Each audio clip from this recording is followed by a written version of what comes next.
बातमीचा मोठा परिणाम. 18,000 झाडांना मिळाले जीवनदान. सांगोला तालुक्यातील चोपडी गावात पाण्याअभावी तब्बल 18,000 झाडे जळण्याच्या स्थितीत असताना प्रसारमाध्यमांनी उचलून धरलेल्या बातमीचा मोठा परिणाम पाहायला मिळाला आहे.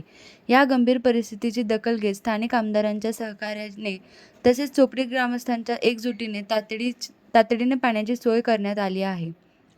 ग्रामस्थांनी एकत्र येत वृक्षप्रेमाचा आदर्श घालत सर्व झाडांना पाणी देण्याचे काम युद्धपातळीवर सुरू केले आहे. टँकरच्या माध्यमातून पाणी उपलब्ध करून देत प्रत्येक झाड वाचवण्याचा निर्धार करण्यात आला आहे.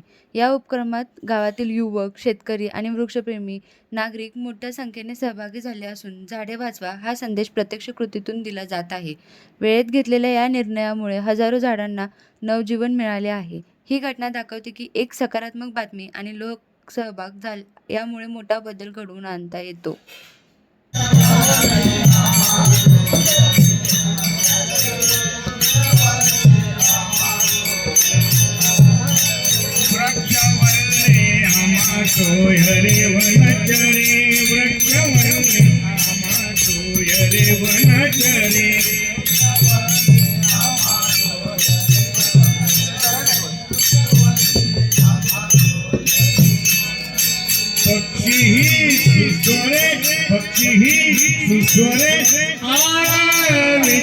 पक्षी सुस्वरे आळाविती वृक्षवल्ले आम्हा सोयरे वनचरे वृक्षवल्ले आम्हा सोयरे वनचरे वृक्षवल्ले